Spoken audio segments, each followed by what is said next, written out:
À la une de cette édition d'information, la toute première livraison de la semaine, nous sommes le lundi 2 décembre 2013.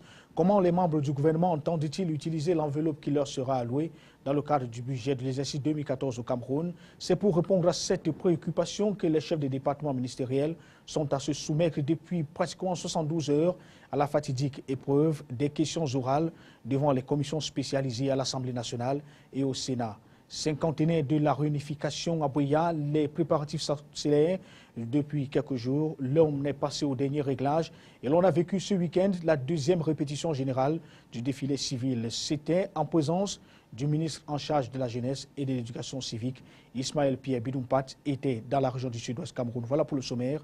Le détail, à tout de suite. Bonsoir à tous et merci pour votre fidélité au programme de CAM News 24. C'est un plaisir de vous retrouver dans le cadre de cette autre édition de semaine, la toute première livraison de cette semaine. On l'a donc dit, comment les membres du gouvernement entendent-ils utiliser l'enveloppe qui leur sera allouée dans le cadre du budget de l'exercice 2014 Cameroun? C'est pour répondre à cette question que les chefs de département ministériels sont à se soumettre depuis pratiquement 72 heures à la fatidique épreuve des questions orales devant les commissions spécialisées à l'Assemblée nationale et au Sénat. Ce lundi 2 décembre 2013, les ministres Emmanuel Nganou Djoumessi en charge de la planification et de l'aménagement du territoire, Alamine Ousmane Mé des Finances et Pierre Moukokoum Bonjo des Relations extérieures étaient face aux sénateurs et bien d'autres encore à l'Assemblée nationale. C'était beaucoup plus devant les commissions des affaires économiques, de la programmation et de l'aménagement du territoire pour l'un, les autres aussi devant la commission des affaires étrangères et encore des finances et du budget.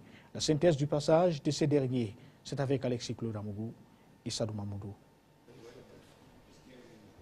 C'est un peu dans l'image des élèves défendant leurs devoirs devant un jury que les trois membres du gouvernement sont venus se soumettre aux questions de ces commissions parlementaires. D'abord, le ministre de l'économie, de la planification et de l'aménagement du territoire, Emmanuel Nganou Djoumessi. Devant la commission des affaires économiques, de la programmation et de l'aménagement du territoire, il apporte des éclaircies sur le projet de loi régissant les zones économiques au Cameroun.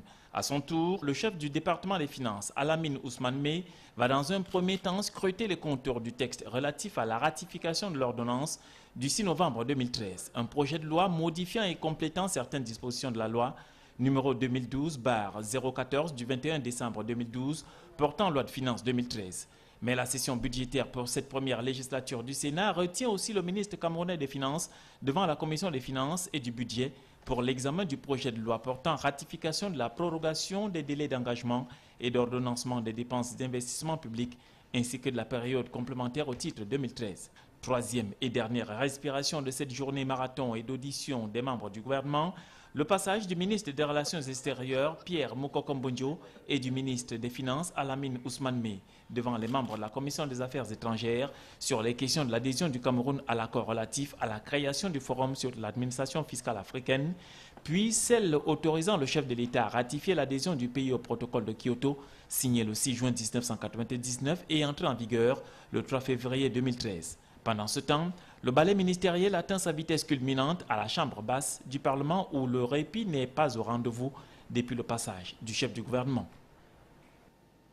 Et puisqu'on parle du budget de 2014, il faut noter que l'enveloppe qui sera allouée à quelques départements ministériels ou alors à quelques structures étatiques devrait connaître une légère baisse contrairement à l'exercice 2013. Ceci du fait de la reprise en compte du Sénat, de la prise en solde également du dernier contingent de 25 000 jeunes diplômés ou encore de la rémunération accordée aux chefs traditionnels.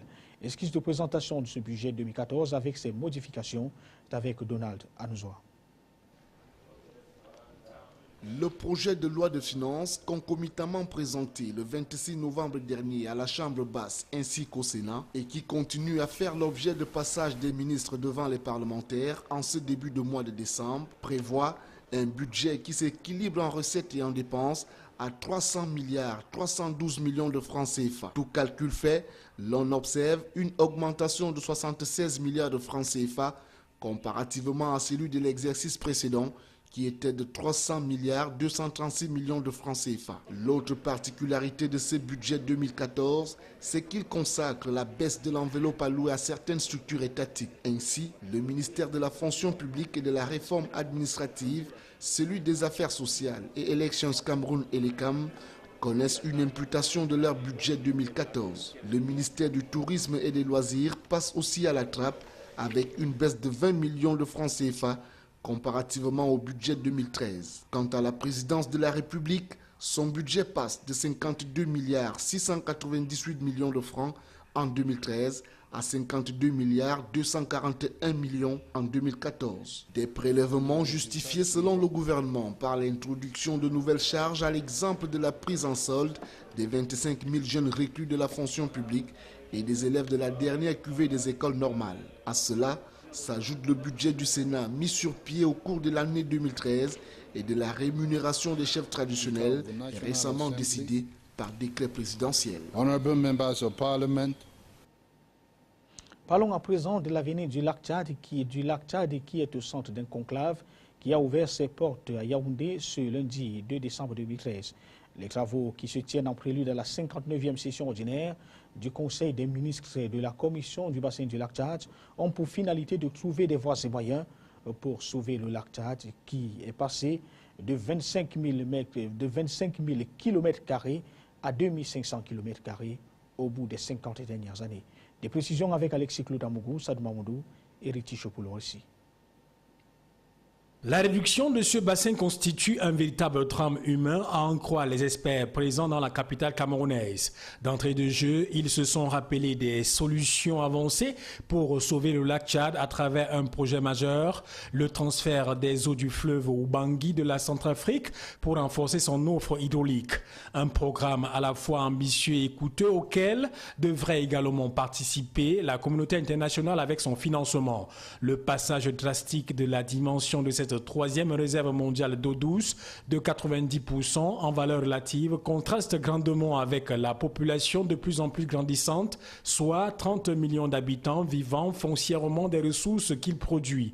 Les experts projettent sa disparition totale dans 20 ans. S'il y en est fait, cette rencontre qui se veut plus qu'une mission salvatrice intervient au lendemain de la deuxième réunion du groupe de travail de l'Organisation africaine des institutions de contrôle des finances publiques sur la vérification environnementale en juillet 2012, mais surtout à l'aube des 50 ans de la CBLT.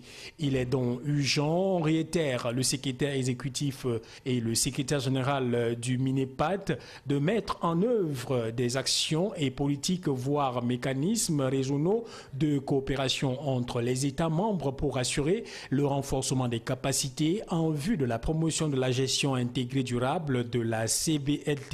Entre autres défis majeurs de ce rendez-vous, l'on cite le renforcement des dispositions en vue des frontières des secteurs opérationnels habituellement basés sur les frontières politiques facilite désormais le suivi et l'entretien des systèmes fluviaux. Mais au-delà, le plus urgent reste l'épineuse question du paiement des contributions, car jusqu'au 31 octobre dernier, seuls le Nigeria, la Libye et le Tchad ont été réguliers dans leurs cotisations. Les experts des pays membres de la Commission présents à Yaoundé devraient, au terme de cette mission, formuler des recommandations destinées à sauver le lac Tchad et à soumettre ce 5 décembre au Conseil des ministres. Parlons cette fois du cinquantenaire de la réunification. L'événement se prépare activement dans la région du sud-ouest Cameroun.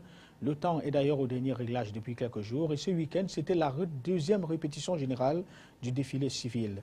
Une cérémonie qu'a présidé le ministre en charge de la jeunesse et de l'éducation civique, Ismaël Pierre Bitoumpat, avait effectué le déplacement du chef-lieu de la région du sud-ouest Cameroun pour vivre en direct le marqué du pas ou alors le défilé tel que orchestré par les élèves dans cette partie du pays.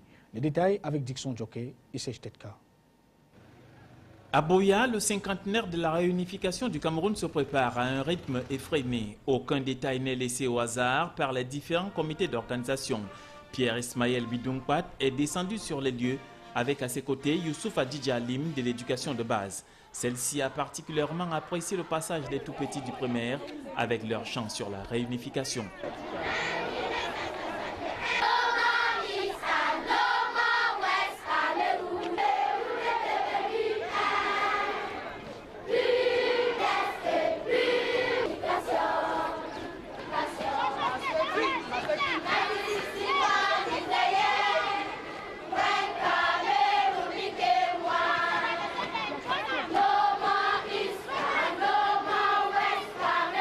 Ce carré du cinquantenaire, qui compte également des étudiants, des lycéens et collégiens, est celui prévu pour l'ouverture du défilé civil le jour de l'événement.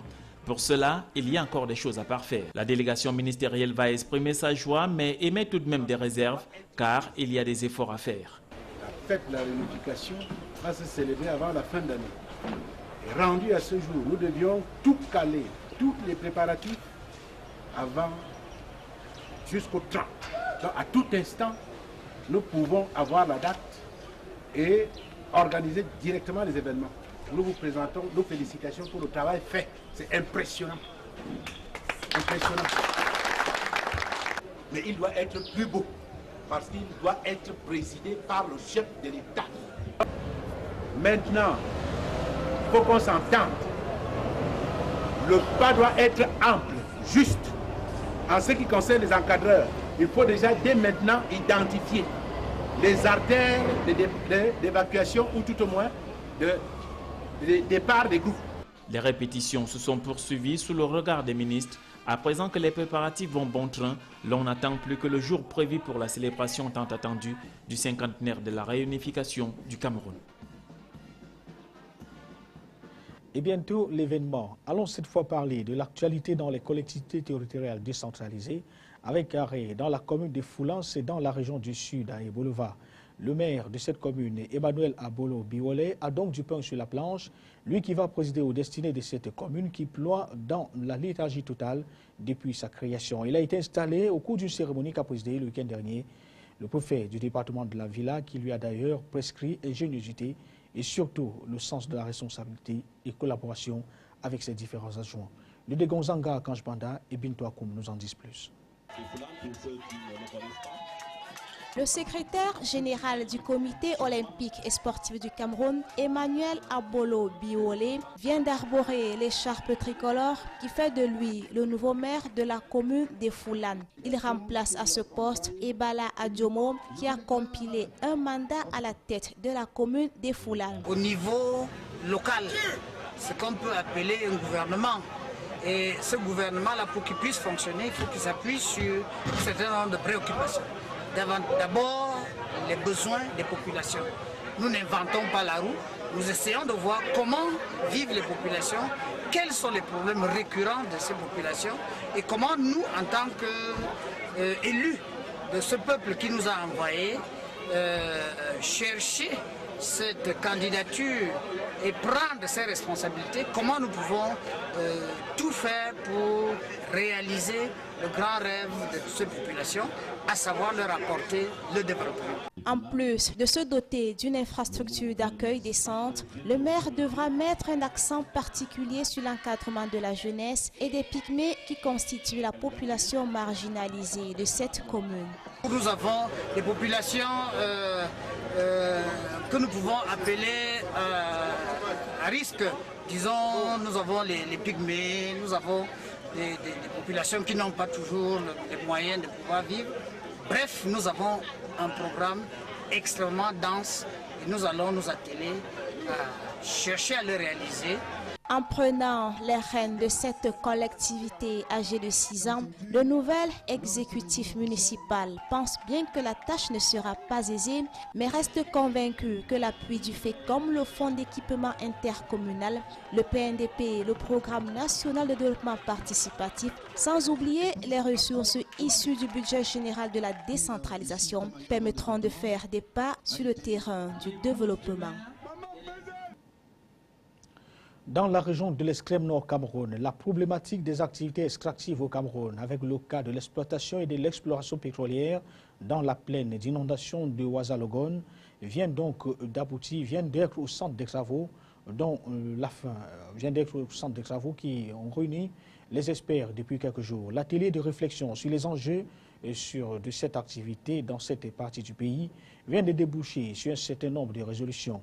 Les participants ont, au terme des travaux, émis le vœu que se traduise dans les faits le plan élaboré afin d'assurer une bonne communication active autour même de cette activité et qui ne bénéficie pas toujours aux populations. Reportage Célestin Tabouli, Divinapi. Commission consultative interministérielle. La rencontre des experts sur la problématique des activités extractives au Cameroun, plus spécifiquement le cas de la zone d'inondation de Ouaza-Logone, avait pour but de bâtir un cadre de concertation multi-acteurs, de dialogue politique, de jeter les bases sur une collaboration intersectorielle et la mise en place d'une plateforme de concertation et de dialogue entre les parties prenantes sur les activités extractives. Elle visait aussi à échanger sur le respect et l'application des lois et meilleures pratiques nationales et internationales disponibles sur les aspects environnementaux. Ceci afin de contribuer de façon efficace à la gouvernance de la plaine d'inondation du Logone et des programmes de son développement. Au finish, les assises ont débouché sur d'importantes résolutions, lesquelles sont nées des différents exposés riches et instructifs et des travaux en groupe qui ont permis de revenir sur les préoccupations essentielles, notamment la nécessité de renforcer les capacités des acteurs à tous les niveaux, l'adoption des bonnes pratiques en matière des industries extractives et la mise en place du mécanisme de concertation au niveau cantonal, communal et régional. Les participants sont parvenus à élaborer un plan pertinent et sollicité que les initiateurs de cette rencontre traduisent dans les faits. Le plan élaboré et assure une communication active quant à la suite de la rencontre. Celle-ci, placée sous le haut patronage du gouverneur de la région de l'extrême nord, était initiée par le programme Cameroun de l'Union internationale pour la conservation, l'Université de Marois, à travers l'Institut supérieur du Sahel et l'Association camerounaise pour l'éducation environnementale. Comment booster le décollage de l'entrepreneuriat féminin au Cameroun? C'est une question autour de laquelle échangent les femmes réunies en séminaire atelier depuis ce 2 décembre 2013 dans la capitale économique du Cameroun. À la maison du parti, où elles sont entre autres des femmes d'affaires et d'éminents professeurs d'université, elles sont venues à noter que 70% des femmes sont représentées dans le secteur de la microfinance ou alors évoluent dans le secteur informel, mais peinent toujours à émerger. José Ngongan et Divinapi pour les détails. Il n'y avait pas mieux que la maison du parti de Bonandior pour parler d'entrepreneuriat féminin. Ici, les panélistes soulignent qu'il est encore embryonnaire dans notre société et pour cause, le manque de financement et accès aux terres, entre autres. Pourtant, selon Alice Makedio, membre du panel et commerçante, le secteur informel est à forte coloration féminine. 80% des femmes exercent dans les marchés. L'économie camerounaise, quant à elle, peine encore à décoller. La gente féminine, renfermée sur elle-même, tarde à prendre des initiatives afin d'émerger. Le thème de l'échange « Comment booster le décollage de l'entrepreneuriat féminin » vient à point nommé. Madame Logmo Jacqueline, chef d'entreprise pétrie d'expérience, donne pour sa part quelques facteurs de décollage, parmi lesquels l'encouragement à l'affirmation de la jeune fille, une bonne éducation et formation de celle-ci, une vision de créer une activité économique, une force de négociation et étude de l'environnement. La liste est loin d'être exhaustive. Tant de facteurs qui sous-entendent la détermination, le refus de l'échec, la transformation des difficultés en avantages, l'endurance. Pour les pouvoirs publics représentés par le Fonds national de l'emploi, la clé pour un entrepreneuriat féminin se résume en deux formules. Le financement de l'auto-emploi et microfinancement avec remboursement sur 5 ans et un taux d'intérêt de 6%. On reparle du VIH-Sida dans cette édition d'information puisque la commémoration a eu lieu le 1er décembre 2013. À Yaoundé, les différents acteurs de cette bataille ont mobilisé la communauté nationale autour de la cause qui avait pour thème « Zéro nouvelle infection à VIH-Sida, zéro discrimination, zéro décès lié au VIH-Sida ». Le rendez-vous qui a repris ses quartiers au Palais des Congrès de la ville ambitionnait donc de susciter la prise de responsabilité individuelle afin d'aboutir à une génération sans sida, surtout connue sida, annonce déjà que 52% de nouvelles infections ont lieu chaque année chez les enfants et une réduction combinée chiffrée à 33% chez les enfants et les adultes en 2011. Les détails avec Sadou Mamoudou et Donald Nouzoa. C'est une cérémonie aux allures de foire qui donne de la chair aux activités commémoratives de cette 26e édition de la Journée internationale de lutte contre le sida. Un rendez-vous qui intervient à l'aube de l'Assemblée générale des Nations unies pour l'examen des avancées dans la perspective des objectifs du millénaire pour le développement fixés en 2015. Les statistiques de l'année 2012 révèlent que les personnes vivant avec le VIH sont estimés à 2,3 millions, soit 33% de moins qu'en 2011. Et alors, comptant vers la généralisation, mais surtout de la féminisation de la pandémie du sida, Le pic des décès liés à cette maladie a chuté de 30% depuis 2005, ce grâce à l'accompagnement des pouvoirs publics avec le déblocage d'une somme de 5 milliards de francs CFA en marge du budget public alloué à la santé. Mais le sida étant un facteur de développement des maladies opportunistes, des progrès significatifs sont enregistrés dans la lutte contre la tuberculose. Les orateurs diront que le pourcentage de décès liés à la tuberculose a drastiquement chuté et est évalué à 36% depuis 2004. Aussi ressentons ces actions au niveau de la transmission mère-enfant.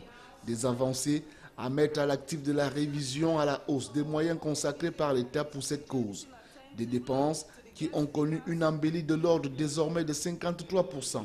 Des actions qui concourent à atteindre le cap de 15 millions de personnes sous antirétroviraux d'ici 2015. Mais l'un des défis reste la rupture du silence, car l'a martelé le ministre de la Santé, 11 000 personnes infectées ne se rendent toujours pas dans les formations sanitaires pour un suivi conséquent. Et avant la visite découverte, le parterre gouvernemental, diplomatique, universitaire et scolaire plante la graine de l'espoir avec des artistes de l'heure pour une meilleure réceptivité de la trilogie zéro infection à VIH, zéro discrimination et zéro décès lié au sida.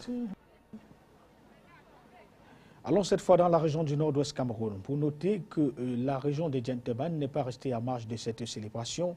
Ici, diverses activités étaient au devant de la scène. On a parlé ici d'une marche de sensibilisation qui avait pris ses quartiers à l'avenue commerciale de Bamenda, ainsi que des séances de dépistage gratuits au lieu dit Maïltou Nkwen. La journée mondiale du VIH-Sida, telle que célébrée à Bamenda, c'est avec Clémence Nyamda et Frambala. Les résultats publiés récemment par l'Institut national de la statistique INS révèlent que le taux de prévalence est en baisse dans la région du Nord-Ouest. Si beaucoup d'efforts restent encore à fournir pour éradiquer cette pandémie, force est de reconnaître que la prise de conscience des populations du Nord-Ouest contribue majoritairement à ramener ce taux de prévalence à la baisse. La cérémonie de la Journée mondiale de lutte contre le sida à Bamenda a d'ailleurs donné lieu ce 1er décembre à de nombreuses manifestations au rang desquelles un défilé à la place des fêtes de Bamenda et une séance de dépistage gratuit du VIH. Je suis venu faire le test de dépistage parce que c'est vraiment nécessaire de connaître son statut sérologique et avec ça on peut savoir comment continuer, comment se comporter avec des amis et pouvoir conseiller également les autres de faire également ça puisque c'est important. Même si 10 cas de séropositivité ont été détectés sur les 207 effectués ce 1er décembre au lieu dit Miltokwen, les populations sont bien plus que jamais conscientes du danger auquel elles sont exposées et des ravages que fait cette maladie. J'ai peur que la maladie, j'ai déjà attrapé la maladie. Maintenant, je reste moi-même seul. Quand personne ne vient pas avec les diplômes comme ma passé, maintenant, je n'entre pas encore.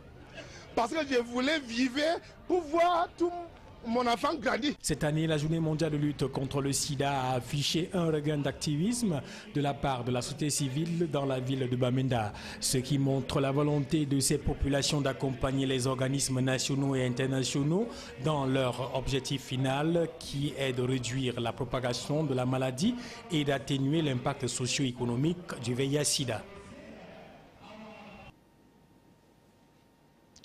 À Bertois, dans la région de l'Est Cameroun, on continue à parler de ce feu au marché de Dimako avec plus de 100 millions de francs CFA de pertes en biens matériels.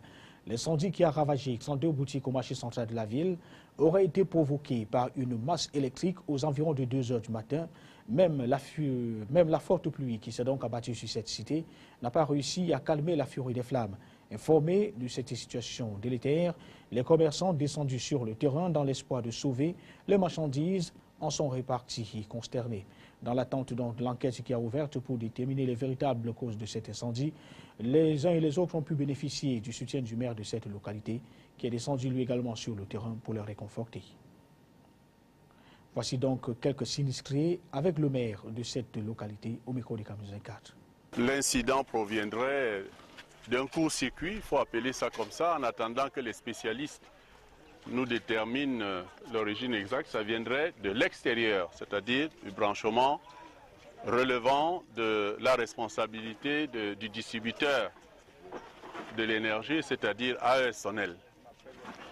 En attendant que cela soit clarifié, je voudrais vous témoigner de toute la compassion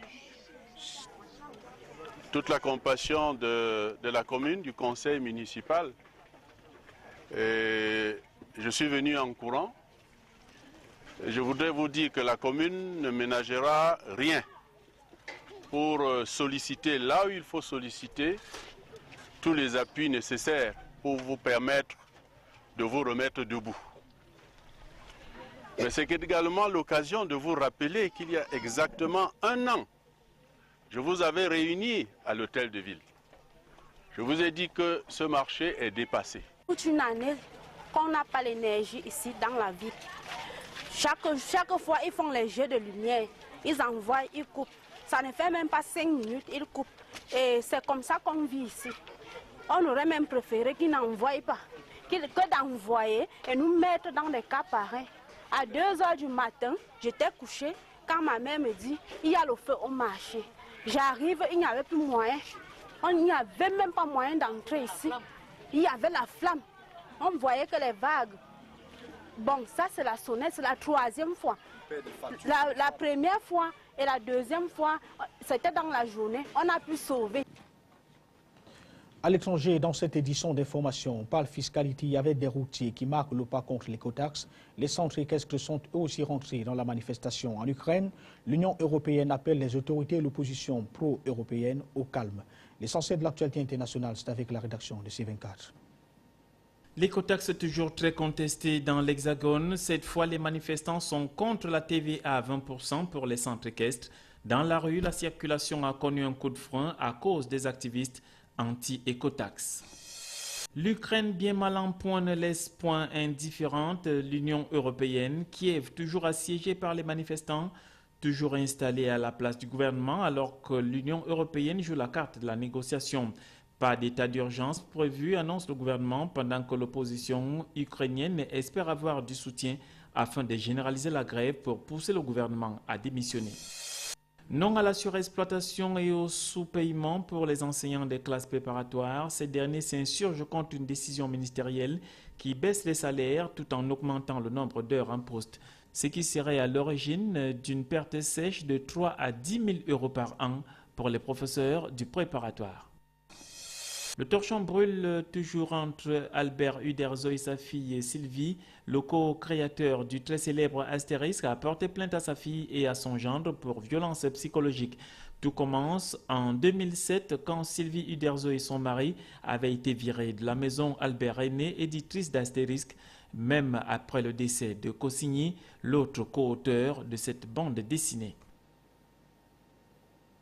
En sport, on parle de la crise à la Ligue régionale de football du littoral avec le délégué régional des sports et de l'éducation physique de cette partie du pays, le président du comité régional de normalisation du football et les présidents des clubs qui se sont concertés ce 2 décembre 2013 et leur concertation a donc abouti à un consensus.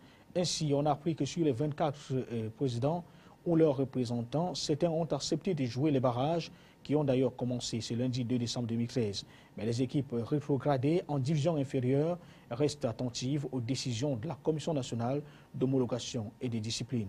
Explication Maté Manguele, Michel Atiba. 4 formations prennent part à ces barrages. Le Caïman FC de Douala qui affronte Bama FC de Yabassi et la Dynamo Sportive opposée à Puma FC.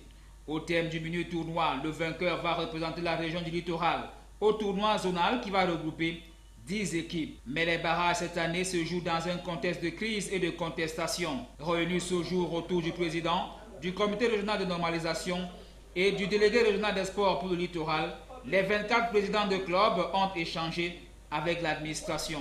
Tous ou presque ont déploré la crise qui prévaut depuis quelques semaines, mais ont promis être responsables en rejoignant l'ère de jeu. On va jouer les barrages, on va commencer les barrages aujourd'hui et on n'est pas sûr qu'on va terminer les barrages dans cette configuration.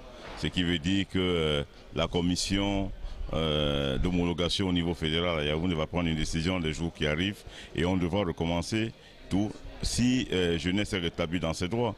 Toutefois, la grosse inquiétude tournait autour des formations qui ont été rétrogradées de 2 divisions inférieures par la commission d'homologation et de discipline du littoral. Je pense que dans la déclaration qui a été lue ou qui vous sera donnée sûrement va dans le sens de l'union de tous les clubs, de tous les présidents, pour que ces sanctions, ces mesures soient levées le plus vite possible. AS Mungo, Authentique FC, Bantoun Football Club, Eugène Ekeke Academy, Jeunesse de Bonamoussali et Oris de Douala, tous frappés de rétrogradation et leurs responsables suspendus pour 5 ans. Des décisions selon nos sources qui pourraient être revues et corrigées par la Commission nationale d'homologation et de discipline compétente en la matière. Au cas où cette hypothèse venait à être adoptée, les barrages dans la région du littoral prendraient un sérieux coup. Et puis avant de sortir de cette édition, voici les résultats que nous avons obtenus des barrages qui se sont disputés cet après-midi au stade de la réunification. Caïman a été battu par Bama Football Club de Yabassi sur le score de 2 buts à 1, alors que le Dynamo de Douala, la Dynamo sportive de Douala, elle s'est imposée devant Puma FC sur le score d'1 but à 0. Les matchs retour sont annoncés pour mercredi prochain.